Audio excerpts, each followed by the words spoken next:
갈지자로 앉으세요. 네? 갈지자. 그래야 2m가 됩니다. 2m가 안 되면 안 돼요. 앞뒤로는 2m 안 되니까. 자, 우리 하나님 말씀은 히브리서 13장 5절부터 6절 말씀까지.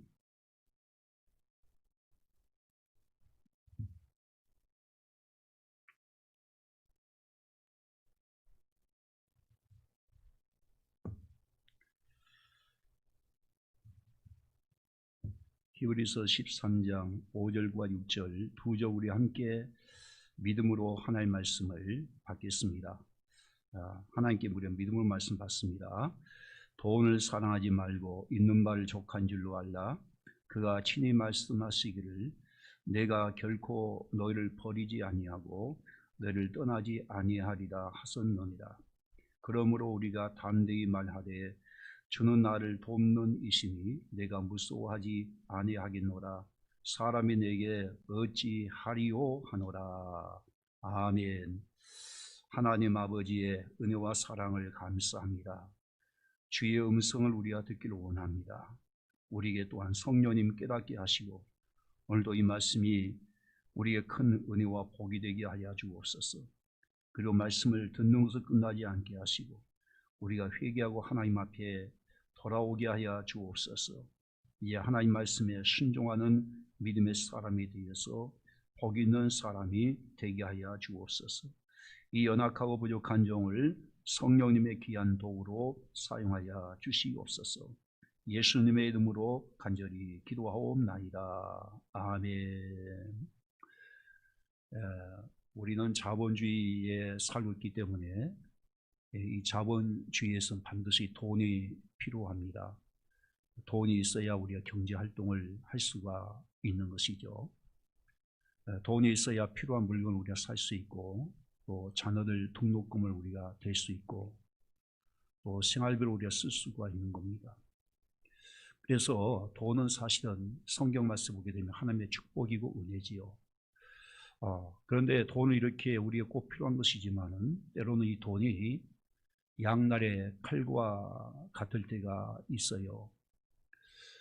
사실 이 돈은 우리의 경제활동에 꼭 필요한 것이지만은 때로는 잘못 우리가 사용하게 되면 가정에서 이 돈 때문에 부부간에 서로 다투고 또 부모를 또 버리고 그렇게 가까운 형제간에 서로 우애가 깨지고 또 살이 나게 되고 남의 걸 또 도둑질하게 되는 그런 일들이 벌어지고 있어요. 인격은 정말 훌륭하는데 돈 때문에 그 인생이 추한 인생이 되는 것을 많이 볼 수가 있습니다. 그래서 때로는 우리는 믿음과 이 돈의 관계 속에서 갈등을 갖기도 합니다. 그래서 우리가 성경 보게 되면 주님께서 말씀하신 것 중에 보게 되면 이 재정에 대해서 말씀하신 내용이 참 많이 나와 있어요. 그만큼 우리의 믿음과 이 돈의 문제는 정말 중요하기 때문에 그런 것이죠. 그러니 오늘 본 말씀 보게 되면 우리 주님께서 우리에게 이 돈과 믿음의 문제를 원만하게 해결할 수 있는 방법을 우리 말씀에 주고 있어요. 그러면 이 돈 문제에 대해서 우리 주님께서 뭐라고 말씀하셨느냐? 첫 번째 보니까 경제적인 모든 문제를 책임져 주신다라고 말씀을 하고 있는 겁니다. 우리 다 같이 오늘 본문 5절 말씀 같이 있습니다. 크게 있습니다. 시작. 돈을 사랑하지 말고 있는 바를 족한 줄로 알라. 그가 친히 말씀하시기를 내가 결코 너희를 버리지 아니하고 너를 떠나지 아니하리라 하셨느니라. 내가 결코 너희를 버리지 아니하고 내가 떠나지 아니하리라고 말씀하신 거예요. 누가 말씀하시죠? 주님께서 분명 말씀하신 거예요. 내가 결코 너희를 버리지 아니하고 너희를 떠나지 아니하리라 라고 말씀하셨어요. 그런데 여기에 서두에는 돈을 사랑하지 말라 그렇게 말씀하시고는 주님께서 내가 너희를 버리지 아니하고 떠나지 아니하리라고 말씀을 하셨단 말이에요. 그러면 여기서 너희를 버리지 아니하고 떠나지 않는다는 그 말이 무슨 뜻일까?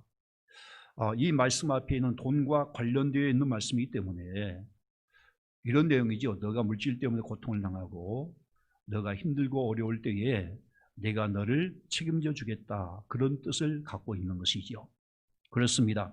우리 주님은 우리가 물질로 힘들고 고통과 어려움을 당할 때에 내가 너를 버리지 않겠다라고 하는 거예요.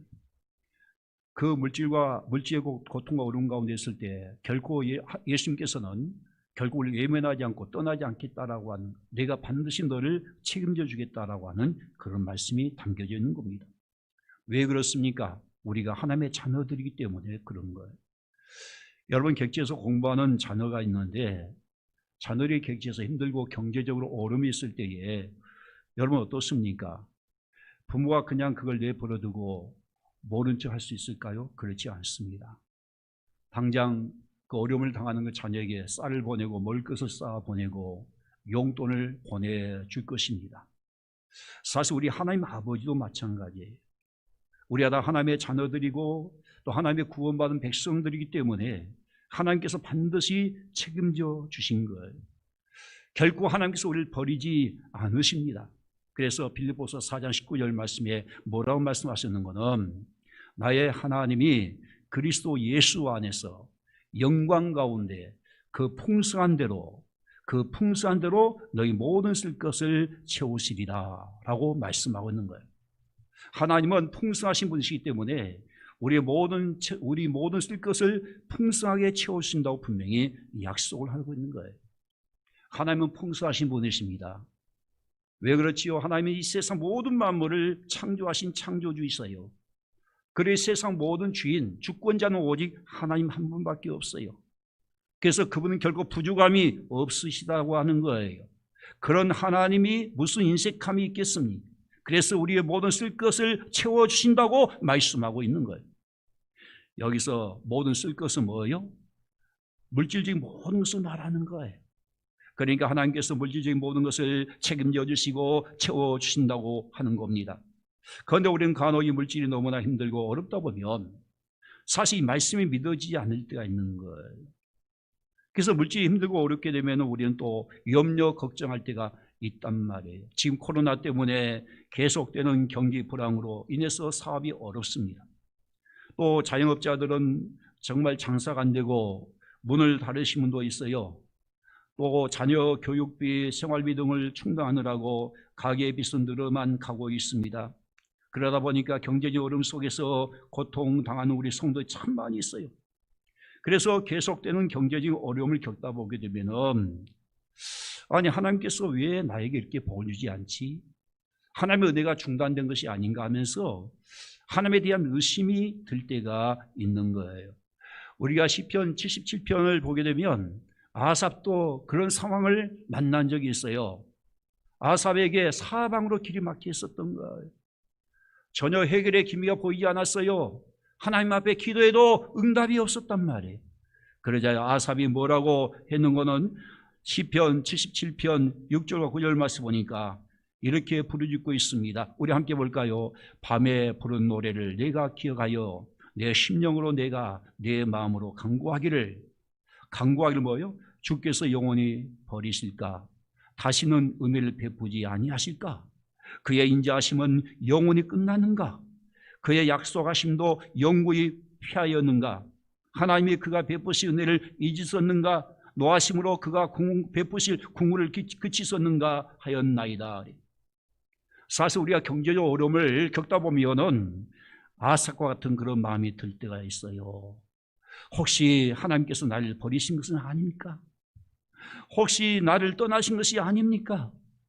혹시 하나님의 은혜가 끊어진 것이 아닙니까? 하면서 하나님에 대해서 의심하고 염려하고 걱정할 때가 많이 있단 말이에요. 그러나 하나님은 분명히 우리에게 말씀하시고 계십니다. 내가 결코 너희를 버리지 아니하고 결코 너희를 떠나지 아니하리라고 분명히 약속을 하고 있는 거예요. 우리 주님은 어떤 분이십니까? 그분은 지금 살아계십니다. 우리와 함께 하시지요.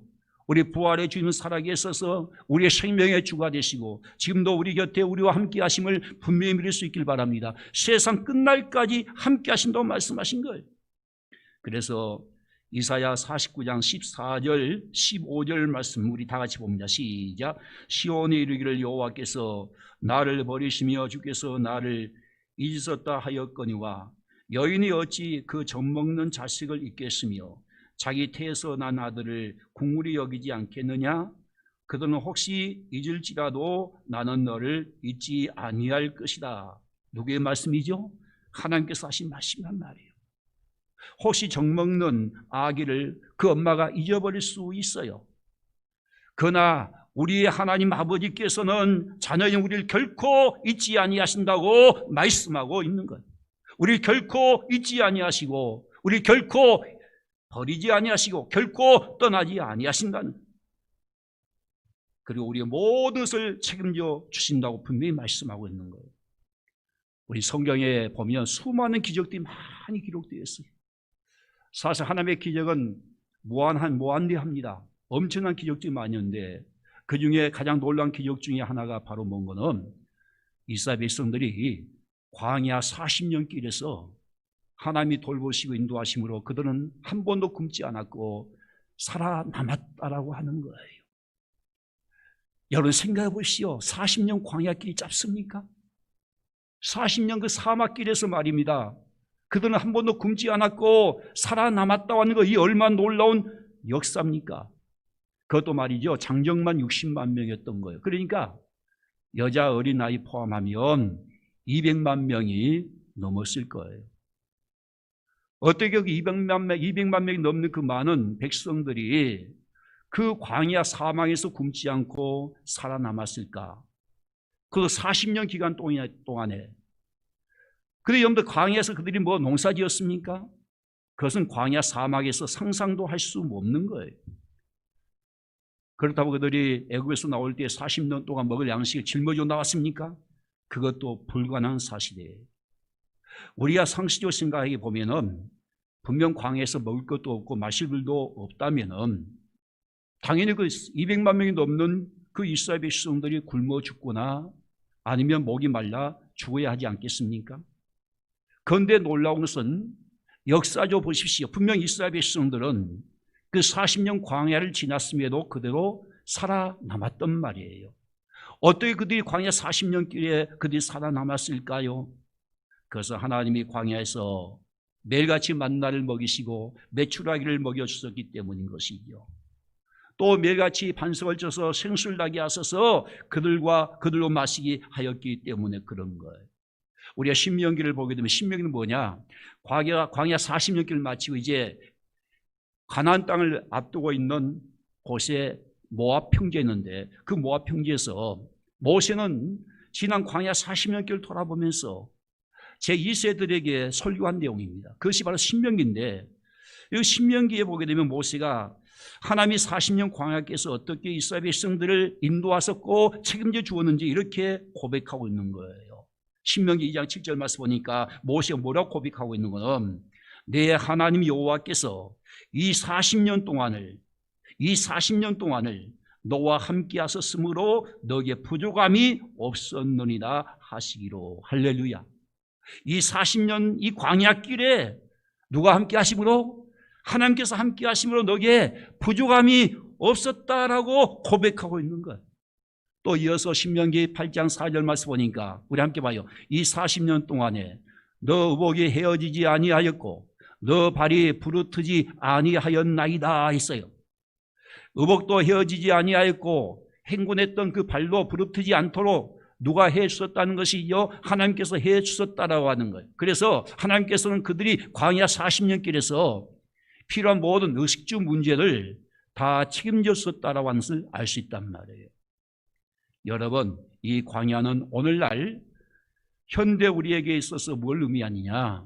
광야는 사실 오늘 우리의 교회 생활을 의미하고 있는 거예요. 애굽은 세상을 의미한다면 광야는 교회 생활이에요.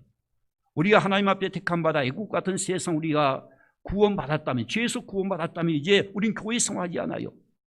그러니까 이 교회 생활은 사실 광야 같은 세상인데 이스라엘 백성들이 그 광야 40년 길을 바라보면서 우리 무엇을 알 수가 있습니까? 우리가 교회 생활하면서 우리 하나님께서는요, 자기 백성들이 광야 같은 이 어려운 환경에 처했을지라도 결코 버리지 아니하며 결코 떠나지 아니하고, 정말 우리가 이 교회 생활하면서 살아갈 때에 모든 경제적인 모든 문제를 다 책임져 주신다는 것을 말씀해 주고 있는 것이죠. 지금 코로나 때문에 다들 어렵습니다. 정말 발이 묶여 있고 비대면으로 생활하다 보니까 경제가 멈췄습니다. 또 자영업자들은 지금 폐업하고 힘들어하고 있는 상황에 있습니다. 한마디로 우리는 광야에 서 있는 그런 상황과 똑같은 상황에 있습니다. 그런데 놀라운 것은 그런 광야 같은 어려운 환경에서도 하나님께서는 버리지 아니하고 결코 떠나지 아니하고 반드시 책임져 주신다는 사실을 우리는 잊어버리면 안 되는 것. 저도 목회하면서 경제적으로 가장 힘들 때마다 저는 이 이스라엘 백성들이 광야 40년길을 묵상할 때가 있어요. 200만 명이 넘는 이스라엘 백성들 책임져 주신 그 하나님이 내 개인 한 사람, 우리 가정 한 가정 하나 책임져 주지 않겠는가라고. 그러지 않겠어. 200만 명이 넘는 그 엄청난 이스라엘 백성들 인도하신 그 하나님이 우리 교회 하나 책임져 주지 않겠는가라고 묵상을 해볼 때가 있어요. 이 말씀 우리가 묵상해 보게 되면 하나님이 우리의 물질적인 모든 문제도 동일하게 책임져 주신다는 사실을 확실히 믿게 되는 겁니다. 그렇습니다. 사랑하는 성도 여러분, 우리 하나님은 구약의 이스라엘 백성들의 삶의 경제만 책임져 주신 분이 결코 아니에요. 하나님은 어제나 오늘이나 영원토록 살아계시고 동일하신 분이십니다. 오늘도 여전히 하나님께서는 그 자녀들을 책임져 주실 줄로 믿으시길 바랍니다. 그런데 문제 우리 마음의 믿음의 문제란 말이에요. 우리가 염려하는 것 그것 때문에 문제된 거예요. 그래서 여러분들 마태복음 6장에 보게 되면 예수님께서 하신 말씀이 우리의 의식주 문제에 대해서 염려하지 말라. 염려하지 말라고 말씀하고 있어요. 우리 함께 볼까요? 마태복음 6장 25절 말씀 보니까 그러면 내가 너에게 이르노니 목숨을 위하여 무엇을 먹을까? 무엇을 마실까? 몸을 위하여 무엇을 입을까? 뭐하라? 염려하지 말라. 염려하지 말라고 말씀하신 거예요. 우리 인간의 삶에 필요한 이 의식주 문제에 대해서 염려하지 말라는 거예요. 사실 이것은 예수 믿지 않는 이방인들이 구하는 것이지만은 그러나 진짜 우리 하나님의 자녀들은 하나님 아버지가 모든 걸 책임져 주시기 때문에 이것만큼 염려하지 말라고 주님께서 말씀하신 거예요. 왜 예수님이 재물에 대해서 말씀하시면서 제일 먼저 염려하지 말라고 말씀하셨을까? 여러분, 물질에 대한 염려는요 정말 무서워요.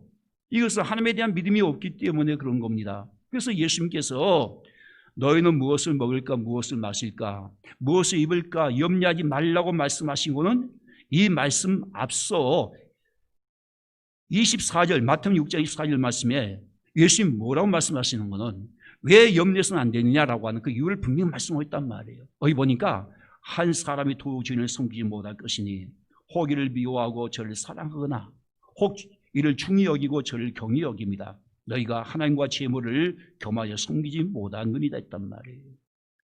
우리가 일단 물질에 대해서 염려하면 물질이 우리의 신이 될 수 있기 때문인 거예요. 내 마음에 물질에 대한 염려가 있으면 온통 우리 생각과 마음은 무엇에 사로잡힐 수밖에 없지요? 물질에 사로잡힐 수밖에 없어요. 물질이 내 생각과 내 마음을 잡게 되면 이것이 탐심이 되는 거고, 사실 그 탐심이 바로 재물신을 섬기는 것과 마찬가지. 우리가 정말 섬겨야 될 것은 마음을 다하고 목숨을 다하고 뜻을 다해 하나님을 사랑해야 되는데 하나님에 대한 사랑은 전혀 없어.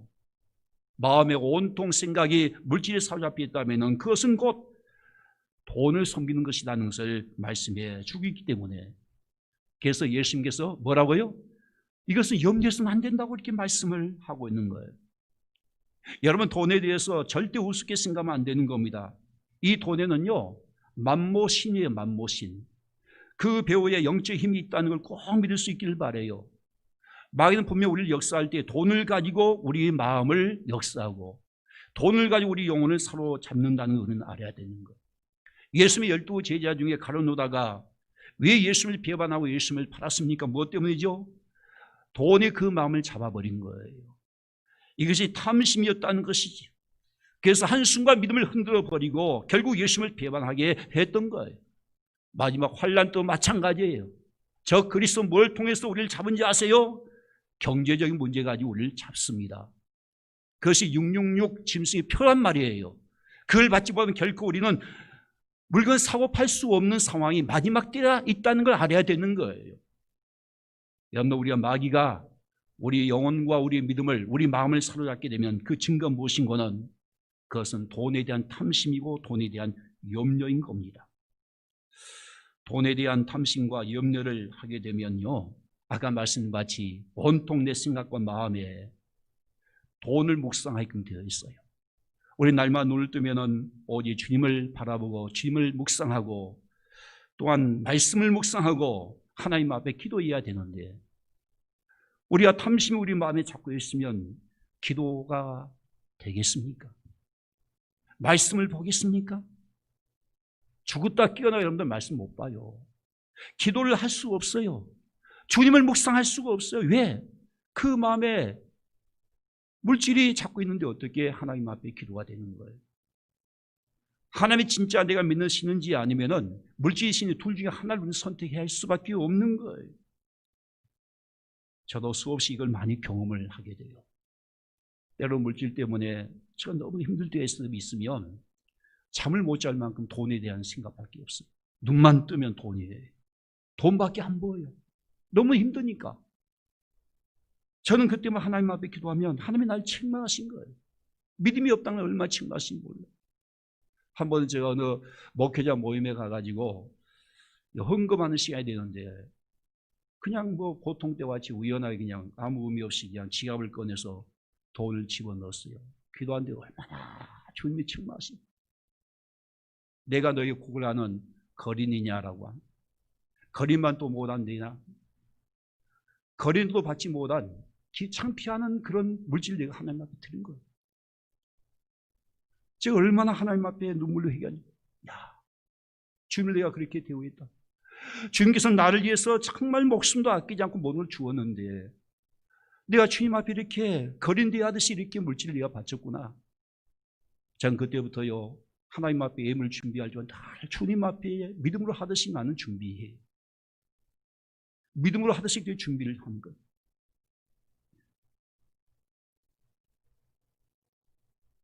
여러분들이 돈에 대해서 염려하지 않고 살려면요, 한 길밖에 없어요. 그것은 하나님 아버지 되심을, 하나님께서 나의 아버지 되심을 진짜 믿는 것밖에 없단 말이에요. 그래서 예수님께서 이렇게 말씀하셨지요. 마태복음 6장 26절 말씀 보니까 공중의 새를 보라, 심지 않고 거두지 않고 창고에 모아 들이지도 아니하되, 누구예요? 너희 하늘 아버지께서 기르시나니 너희는 이것도보다 귀하지 아니하냐? 하늘에 나는 새들도 하나님께서 먹이시고 들에 핀 백합을 하나님께서 입히신다는 거예요. 이렇게 하찮은 미물과 식물도 하나님께서 먹이시고 입혀 주신다라고 하는 거예요.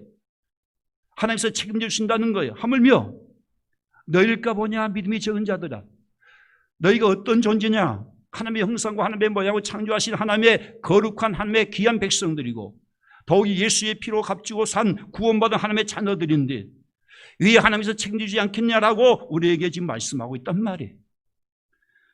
하나님 아버지께서 먹이시고 입히시고 살리신다는 사실을 믿는다면 어떤 문제도 문제될 것이 없습니다. 이것은 우리의 믿음의 문제인 거예요. 정말 우리 가정이 먹고 있고 사는 문제가 정말 하나님께 맡겨지지 않는다면 그것은 그저 믿음이 아니라 기독교라고 하는 종교를 갖고 있는 사람에 불과한 겁니다. 정말 예수 그리스도께서 나의 구주 되시고 정말 주님께서 지금도 살아계셔서 부활하심으로 나와 함께 하신 나의 생명이 되시고 하나님께서 내 아버지라고 하는 사실 실제로 믿는 것은 결코 아니란 말이에요. 마태복음 6장 32절 말씀에 뭐라고 말씀하셨어요? 우리 함께 봐요. 그러므로 염려하여 이르기를 무엇을 먹을까, 무엇을 마실까, 무엇을 입을까 하지 말라. 이는 다 이방인들이 구하는 것이라. 너희 하늘 아버지께서 이 모든 것이 너희에게 있어야 할 줄 아시느니라. 아버지께서 다 하신다고 말씀하는 거예요. 여러분, 하나님의 약속대로 하나님은 하나님의 자녀의 먹을 것을 책임져 주신 거예요. 마실 거, 입을 거, 생활에 필요한 모든 것을 책임져 주실 줄로 믿습니다. 그러면 너희는 먼저 그의 나라와 그의 의를 구하라고 말씀한 거예요. 우리는 다만 하나님의 나라를 위해서 우리가 살아갈 뿐이란 말이에요. 우리가 세상에 아무리 쌓아두고 해도 하나님 앞에 가면 우리는 뭐라고 하나님 앞에 대답하겠습니까? 우리 주님 앞에 가면 정말 우리가 믿음밖에 없더라고 보니까. 믿음밖에 없어요. 하나님의 나라를 위해서 살아가야 되는 거예요. 예전에 어떤 우리 어려운 권사님이 정말 저 보기에는 너무너무 어려운 가정이에요. 그런데 그분이 하나님 앞에 헌금을 하는데 내가 깜짝 놀란 거예요. 권사님, 그렇게 하면 안 돼요. 가정도 어려운데. 그렇게 하려다가 주님께서 나에게 하신 말씀이 뭐예요? 그만두라는 거예요. 하나님의 나라를 위해서 심는 거 절대 헛되지 않는다. 하나님의 나라를 위한 것이고 자손들 위해서 하나님 앞에 심는 건데 너가 왜 막느냐? 저는 그걸 보고 눈물을 흘리면서 그저 축복기도 해줄 뿐이에요. 여러분, 하나님의 나라를 위해서 산다는 것이 얼마큼 복인지 몰라요.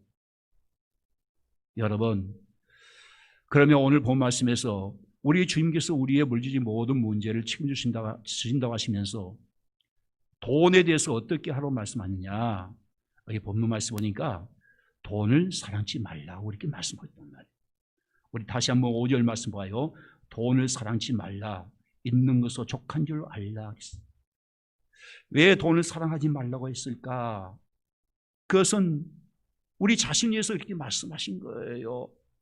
우리 마음에 돈을 사랑하게 되면 돈이 우리 마음을 지배하기 때문에 이것이 우상이 된단 말이에요. 아까 말씀같이 우리가 하나님과 재물을 겸하여 섬기지 못한다 분명히 말씀했단 말이에요. 이건 물질은 우리가 필요한 것이지만 그런데 우리가 사랑해야 될 대상이 되면 큰일 납니다. 우리가 돈을 사랑하게 되면 우리 마음 중심에 어떻게 주님을 품고 살 수가 있겠습니까? 우리 날마다 주님을 우리가 묵상해도 부족할 판인데 말씀도 우리가 묵상해야 되는데 간혹 목장 모습을 보게 되면 깜짝 놀랄 때 있어요. 일주일 내내 성경도 안 보지요. 기도 한 번도 안 하지요. 그런다고 예배 드리는 것도 아니고 영상 예배를 안 드리는 사람 많이 있어요. 과연 그들 마음속에 뭘 품고 산지 내가 전혀 짐작이 가요, 여러분. 진짜 여러분 마음속에 하나님에 대한 사랑이 있으면 어떻게 하나님 앞에 기도하지 아니할 수 있습니까? 말씀을 묵상할 수밖에 없어요. 나와 함께 하신 주님을 우리가 마땅히 묵상하고 살아가야 되는데 그런데 안타깝게 우리 마음에 주님이 안 계신 거예요. 세상 명예와 권력과 세상 물질이 우리 마음에 주인 돼가지고 사랑하기 때문에 오직 생각과 마음이 거기만 다 잡혀 있는 거야. 우리가 어렵다고 물질에서 막 염려 걱정하는 거예요. 그러니 어떻게 주님을 우리가 묵상할 수가 있겠습니까? 우리가 돈을 사랑하게 되면 탐욕이 생기게 되는 것이고 그 탐욕 때문에 사람이 추하게 변해버려요. 결국 불행한 사람이 되고 마는 거예요. 우리 주위에 그런 사람을 얼마든지 볼 수 있잖아요. 그렇게 순수한 믿음이 깨끗한 사람이 돈에 대한 탐욕 때문에 나중에 하나님을 떠나게 되고 교회를 떠나게 되고 사기치고 아니면 또 뇌물 받기도 하고 말이죠. 그리고 수갑차고 감옥에 간 사람들이 얼마 많이 있어요. 결국 인생이 불행하게 된 것을 볼 수가 있단 말이에요. 그래서 디모데전서 6장 10절 말씀 보니까 우리 함께 봐요. 시작. 돈을 사랑함이 일만하게 뿌리가 되나니 이것을 탐내는 자들은 미혹을 받아 믿음에서 떠나 많은 근심으로 자기를 찔렀도다. 돈을 사랑함이 일만하게 뿌리가 된다고 말씀했어요. 모든 죄악의 근원이 되는 거예요. 저는 어제 이 말씀을 주면서 너무너무 힘든 거예요. 저 자신도. 왜냐하면 내가 과연 이 말씀을 전할 자격이 있는가? 나도 목회자지만 돈을 좋아할 때가 있었거든요. 돈이 힘들 때는 물질이 힘들 때 돈을 너무나 사랑할 때가 있단 말이에요. 그때마다 내가 주님을 사랑하지 못하고 말씀이 묵상되지 아니하니까 얼마 힘들 때 많이 있단 말이에요. 그런데 저는 이 말씀을 보면서 나도 하나님 앞에 물론 회개를 많이 하지요. 회개를 많이 했지만은 어떠도 우리 성도들의 영혼을 이 어려울 때서 좀 살려야 되겠다 그 말씀에서 이 말씀 드린 거예요. 오해가 없기를 바랍니다. 우리 돈을 사랑하게 되면 돈에 대한 탐욕이 생기게 된다고 하는 거예요. 여러분 돈 자체는 결코 악한 것이 아니에요. 선한 거예요. 성경 봐요. 아브라함도 하나님께서 물질의 복을 주셨고 야곱, 이삭 다 보면 하나님이 주신 축복이고 은혜인 겁니다. 그런데 돈에 대해서 우리 마음에 탐심이 생기면 문제가 생기기 시작한다는 거예요. 어떤 문제가 생길까? 이 세 가지 말씀하고 있는데 탐심이 생기면 뭐예요? 미혹을 받게 된다는 거예요. 탐심이 생기면 믿음을 떠나게 된다는 거예요. 교회를 떠나게 되고 하나님을 떠나게 된다는 거예요. 탐심이 생기면은 많은 근심으로 자기를 찌른다라고 하는 거예요. 여기서 자기를 찔렀다 이 말의 뜻은 헬라 원에 보니까 페이로라고 하는 말인데 꿰뚫어서 관통한다 그런 뜻을 갖고 있는 거예요. 이 단어는 사실 뭐냐면 고기를요 쇠 갈고리로 깰 때 사용하던 단어인 거예요. 그러니까 돈에 대한 지나친 탐심은 고기를 쇠 갈고리로 깨는 것처럼 그 본인에게 극심한 슬픔과 고통이 찾아온다 그런 뜻을 갖고 있는 겁니다. 그렇습니다. 돈을 사랑하게 되면 결국 탐심이 생기게 되어서 그 인생이 행복한 인생이 아니라 도리어 불행하게 되고 비참하게 되는 것이지요. 그래서 본문 말씀에서 돈을 사랑하지 않으려 하려면 어떻게 해야 된다고 말씀했습니까? 따라서 합시다. 있는 것으로 족한 줄 알라. 다시 한번 본문 말씀 5절 말씀 봐요. 돈을 사랑하지 말고 뭐라고요? 있는 것으로 족한 줄로 알라 그랬어요. 있는 것으로 족한 줄 알라. 너무 욕심을 부리지 말라는 거예요. 너무 지나친 욕심을 버리라는 거예요. 너무나 좋은 차 부러워하지, 남의 좋은 차 부러워하지 말고, 너무 큰 집을 부러워하지 말고, 옆집을 부러워하지 말고, 작은 것으로 우리가 만족하며 사는 법을 배우라고 하는 겁니다. 있는 것으로 우리가 만족하면서 사는 법을 배우라는 거예요. 우리의 욕심을 내려놔야 만족이 있는 겁니다. 욕심을 내려놓으라고 하는 겁니다. 현재 내가 갖고 있는 거, 현재 있는 내가 살고 있는 내 집, 현재 갖고 있는 돈, 현재 갖고 있는 직장에 만족할 줄 알고 감사할 줄 알아야 된다라고 하는 거예요. 그리고 지금 주어진 직장과 일에 우리 최선을 다하면서 만족하며 감사할 때에 하나님께서 우리에게 은혜와 복을 주실 줄로 믿으시기를 바랍니다. 할렐루야. 바울은요 빌립보서에서 자기의 삶을 이렇게 소개하고 있는 겁니다. 빌립보서 4장 11절과 12절 말씀 보니까 내가 궁핍함으로 말한 것이 아니니라 하면서 어떠한 형편이든지 내가 뭘 배웠다는 거예요? 자족하기를 배웠나니. 어떤 형편이든지 나는 자족하기를 배웠다는 거예요.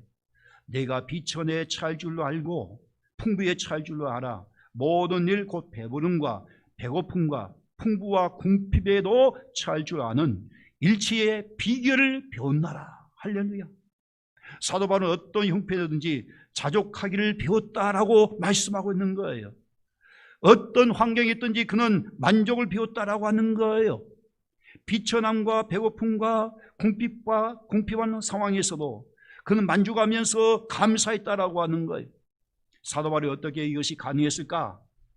그는 하나님이 책임져 주신다는 사실을 분명히 알고 있었기 때문에 그런 거예요.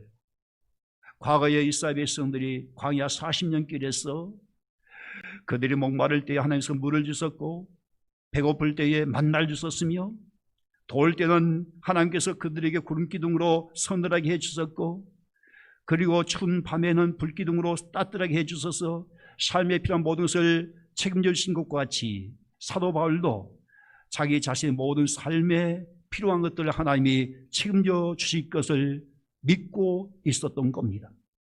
그래서 그는 어떤 환경에서도 어떤 상황에서도 그는 만족하였고 감사했다라고 하는 거예요. 이것이 우리가 물질을 사랑하지 않는 방법밖에 없습니다. 이제 말씀을 마치겠습니다. 사랑하는 성도 여러분, 하나님께서 우리의 삶에 필요한 모든 것을 책임져 주실 줄로 믿으시길 바랍니다. 지금 현재 경제적으로 어렵더라도 여러분들 염려하지 마십시오.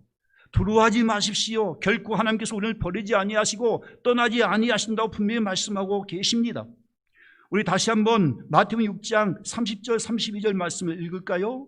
오늘 있다가 내일 아궁이에 던져진 들풀도 하나님이 이렇게 입히시거든 하물며 너일까 보냐 믿음이 적은 자들아. 너일까 보냐 우리 누구지요? 하나님의 자녀들이잖아요. 그러면 염려에 이르기를 무엇을 먹을까 무엇을 마실까 무엇을 입을까 하지 말라. 이는 다 이방인들이 구하는 것이다. 너희 하늘 아버지께서 이 모든 것이 너희에게 있어야 할 줄을 아시느니라. 할렐루야. 우리가 누구라고요? 하나님의 자녀들이란 말이에요. 그러므로 하나님 아버지께서 분명히 책임져 주신다는 사실을 믿을 수 있기를 바랍니다. 다시 오늘 본 말씀을 읽고 마치겠습니다. 자, 히브리서 13장 5절 같이 읽습니다. 시작. 돈을 사랑하지 말고 있는 바를 족한 줄로 알라. 그가 친히 말씀하시기를 내가 결코 너를 버리지 아니하고 너를 떠나지 아니하리라 하셨느니라. 하나님은 결코 우리를 버리지 아니하시고 결코 우리를 떠나지 아니하십니다. 우리의 모든 것을 책임져 주신 줄로 믿으시길 바랍니다. 그러므로 저와 여러분들이 이제 돈을 마음에 품지 말고 돈을 선하지 말고 정말 독생자 아들 아끼지 않고 나에게 주신 그 하나님을 우리가 사랑하며 주님을 우리 마음에 품고 묵상하며 그 주님을 바라보고 살 수 있기를 주의 이름으로 축원합니다. 축원합니다. 할렐루야.